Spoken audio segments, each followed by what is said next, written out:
పరీక్షిత్తుకి సందేహం వచ్చింది. మహాముని ఇంద్రుడు వృత్రుని సంహరించే ఉపాయం కోసం విష్ణువుని ఆరాధించాడు. అందుకు కావలసిన ఆయుధం కోసం దదీచి శరీరాన్ని కోరాడు. ఇవన్నీ సమకూర్చిన సైన్యంతో రాక్షసుల మీద దాడి చేశాడు. మంచి ప్రయత్నం చేసి వృత్రుని సంహరించాడు. తన ప్రయత్నం విజయవంతమైనందుకు విజయోత్సవం చేసుకుని ఆనందించకుండా ఆలోచనలో ఎందుకు పడ్డాడు అని అడిగాడు. శుకుడు దానికి సమాధానం చెప్పాడు.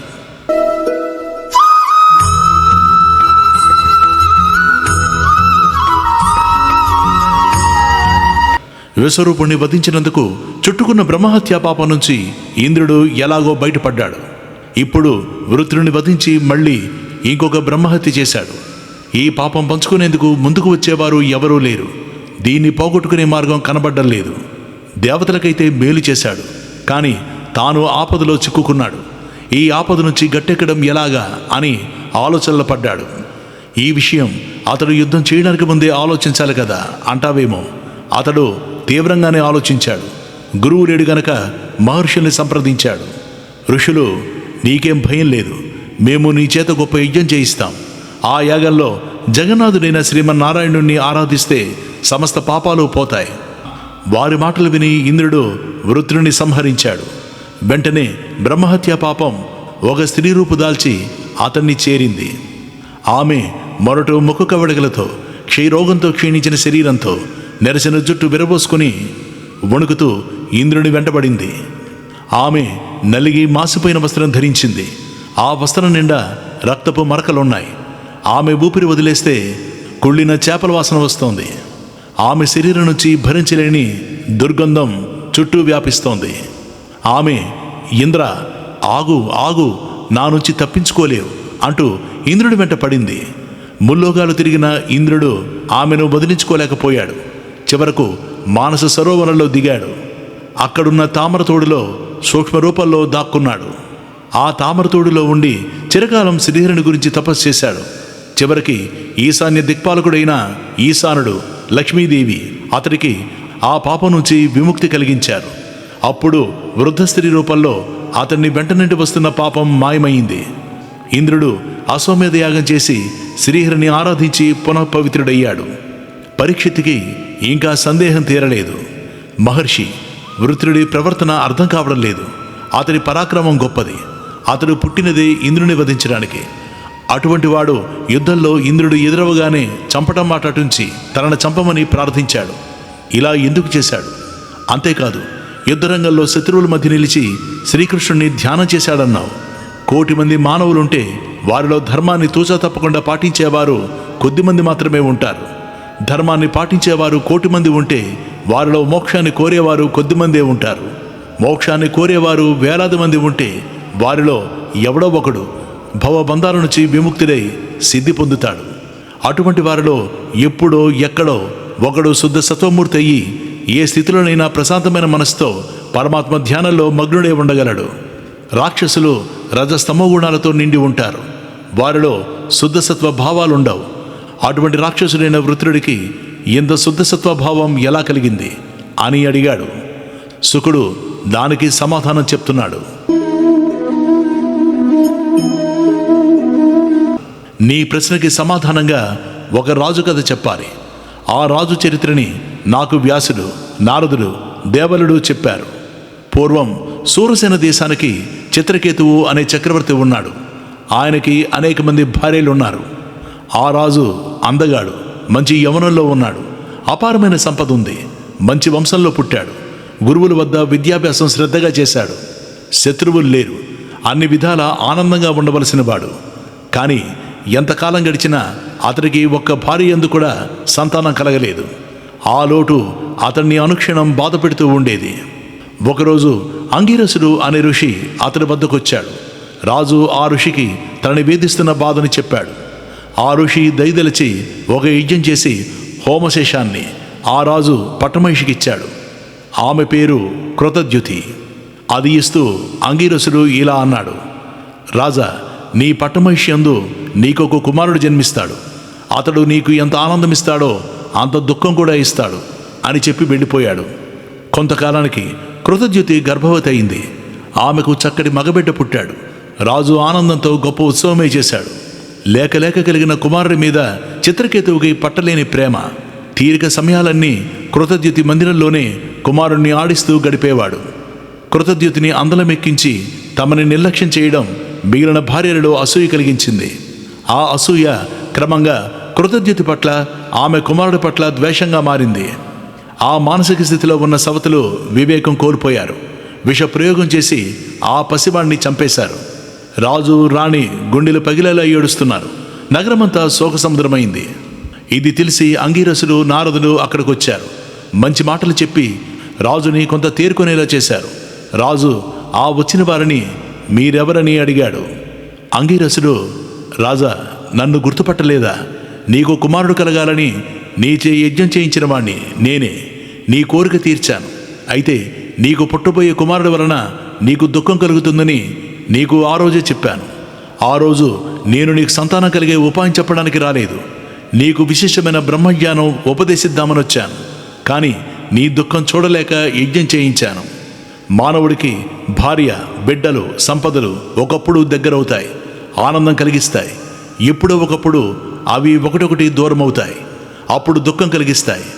అశాశ్వతమైన ఆ సంబంధాల వలన కలిగే ఆనందము, దుఃఖము కలలో కలిగే ఆనందము, దుఃఖము వంటివే. కలలో పులి తరుముతుంది, భయంతో కేకలు వేస్తూ పరిగెడతాం. పులి మీద పడి గాయపరుస్తుంది, రక్షించమని ఆర్తనాదాలు చేస్తాం, వణికిపోతూ ఉంటాం. మెలకు వస్తుంది, అడవి లేదు, పులి లేదు, శరీరం మీద గాయాలు లేవు, చక్కగా సుఖమైన పక్క మీద పడుకుని ఉంటాం. అలాగే కలలో అపారమైన సంపదలు చేకూరుతాయి. ముల్లోకాలలోని ఐశ్వర్యం నీ వద్దనే పోగే ఉంటుంది. మంచి సభాభవనంలో కొలువుదీరి ఉన్నావు.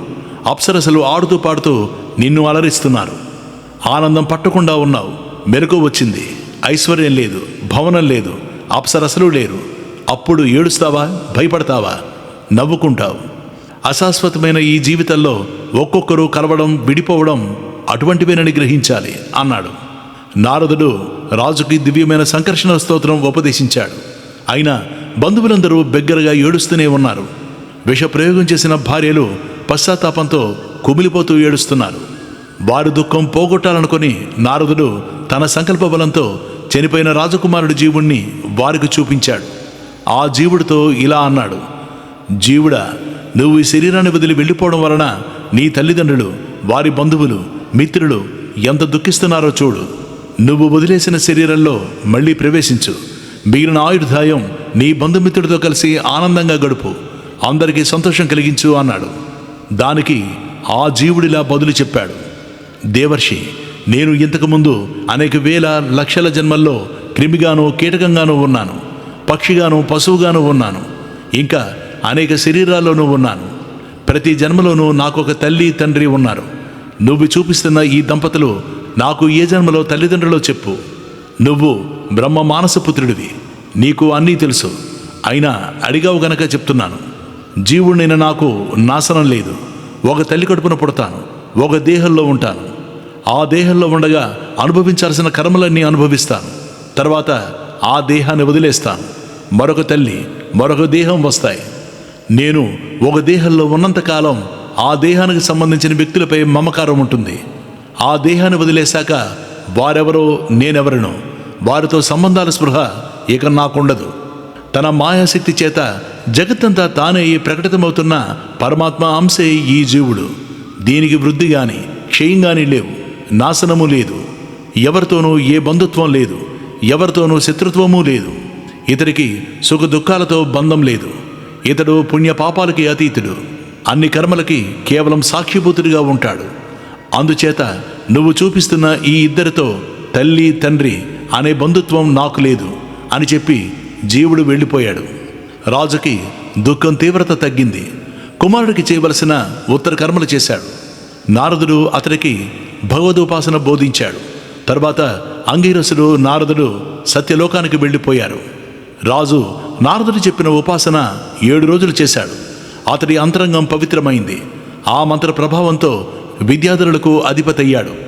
అతడు ఆదిశేషుని దర్శించి స్తుతించి ఆయన అనుగ్రహం పొందాడు. విష్ణువు అతడికి ఒక విమానం ఇచ్చాడు.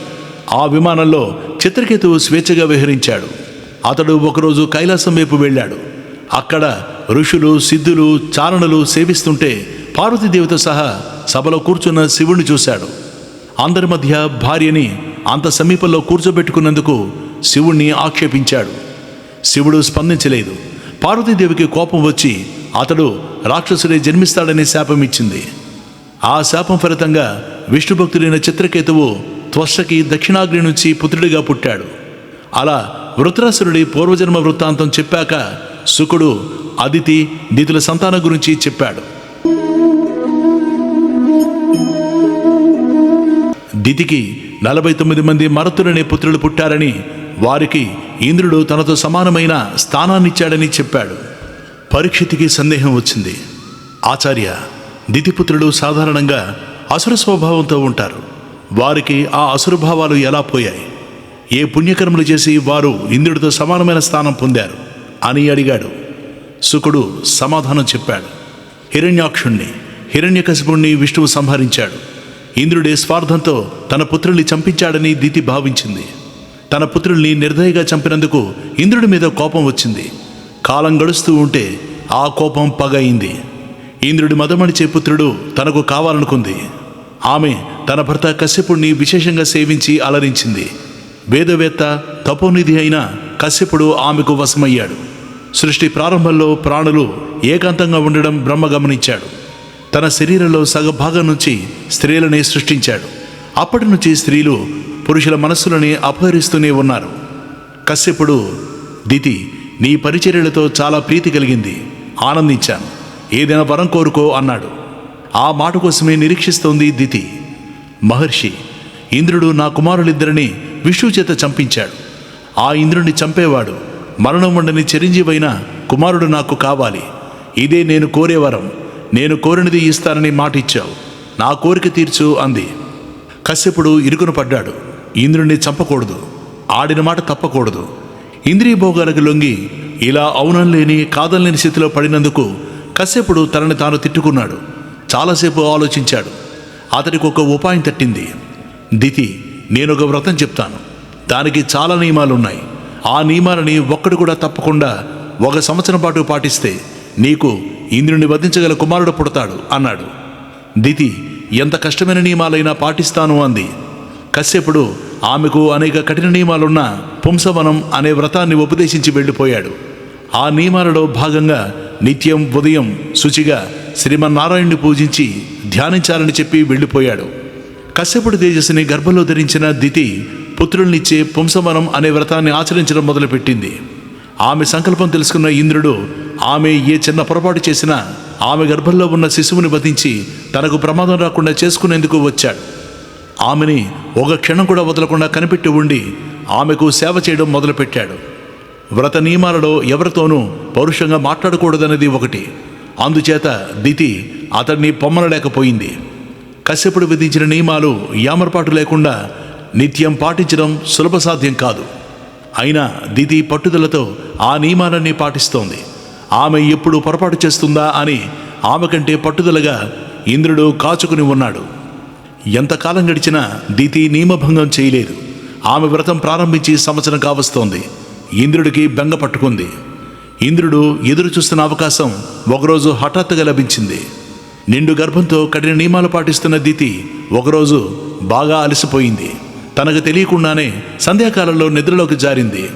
వెంటనే ఇంద్రుడు యోగశక్తితో ఆమె గర్భంలోకి ప్రవేశించాడు. ఆ గర్భం బంగారు కాంతితో ఉంది. ఇంద్రుడు ఆలస్యం చేయకుండా ఆమె గర్భాన్ని 7 ఖండాలుగా నరికాడు. వాటిలో ప్రతి ముక్కలోనూ ప్రాణముంది. ప్రాణం పోసుకున్న ఆ ముక్కలలో ఏ ముక్క వలన తనకు ప్రమాదమో అతడికి తెలియలేదు. ఎందుకైనా మంచిదని ఆ ముక్కలలో ఒక్కొక్క దాన్ని మళ్ళీ 7 ముక్కలుగా నరికాడు. దితి గర్భం 49 ముక్కలైంది. వాటిలో ప్రతి ముక్కలోనూ ప్రాణముంది. ఇంద్రుడు మళ్ళీ వజ్రాయుధం ఎత్తాడు. ఆ 49 ముక్కలు చేతులెత్తి ఇంద్రుడికి నమస్కరించాయి. ఇంద్ర, నువ్వు మేము అందరం కశ్యప ప్రజాపతి సంతానమే. అందుచేత మరుతులమైన మేము నీకు సోదరులమవుతాం. మా పట్ల సోదర ప్రేమ చూపించవలసిన నువ్వు ఎందుకిలా మమ్మల్ని వధించడానికి పూనుకుంటున్నావు అని అడిగారు. ఇంద్రుడు, మీరు నాకు సోదరుడని నాకు తెలుసు, మిమ్మల్ని వధించను, భయపడకండి అన్నాడు. పరీక్షణ్ మహారాజా, ఆనాడు అశ్వత్థామ ప్రయోగించిన ఆ పాండవాస్త్రం నిన్ను సంహరించకుండా శ్రీహరి రక్షించాడు. దానికి కారణం నీ తాతలు శ్రీహరిని పూజించడం, అతడే శరణని నమ్ముకోవడం. అలాగే దితి ఇంచుమించు సంవత్సరం పాటు ప్రతిరోజు అత్యంత భక్తి శ్రద్ధలతో శ్రీహరిని సేవించింది. అందుకే ఆమె గర్భాన్ని ఇంద్రుడు ఎన్ని ముక్కలు చేసినా ప్రతి ముక్కలోనూ ప్రాణం నిలిచింది. దితికి మెలకువ వచ్చింది. ఇంద్రుడు తన పుత్రుడు కలిసి 50 మంది అగ్నుల్లా వెలిగిపోతూ ఆమెకు కనిపించారు. ఆమె ఆశ్చర్యపోయింది. ఇంద్ర, నేను ఒక్క కుమారుడు కావాలని తపస్సు చేస్తే ఎంతమంది ఎలా జన్మించారు? నీకు తెలిస్తే నిజం చెప్పు, అసత్యం చెప్పకు అంది. ఇంద్రుడు సత్యమే చెప్పాడు. తల్లి, నేను స్వార్థంతోనే నీకు సేవ చేశాను. నీ వ్రతం పూర్తయితే నాకు హాని తప్పదు. ఆ ప్రమాదం తప్పించుకునేందుకు అవకాశం కోసం వేచి చూశాను. ఈరోజు నువ్వు సంధ్యాకాలంలో నిద్రపోయి నియమభంగం చేశావు. నేను ఎదురు చూసిన అవకాశం లభించింది. నీ గర్భాన్ని ఛేదించాను. నేను ఎన్ని ముక్కలుగా ఛేదించినా నీ గర్భం ప్రాణాలతోనే ఉంది. నువ్వు సంవత్సర కాలం అత్యంత భక్తి శ్రద్ధలతో శ్రీమన్నారాయణుని సేవించావు. ఆ స్వామిని సేవించిన వారికి ఇటువంటి ప్రయోజనాలు సిద్ధించడంలో ఆశ్చర్యమేముంది? నువ్వు మహాత్మురాలివి. అజ్ఞానంతోనూ కేవలం స్వార్థంతోనూ నేను చేసిన ఈ దుర్మార్గాన్ని క్షమించు అని ప్రార్థించాడు. సంవత్సరం వ్రత నియమాలు పాటించిన దితి మనస్సులో కోపం, ద్వేషం అణిగిపోయాయి. ఆమె ఇంద్రుణ్ణి క్షమించింది.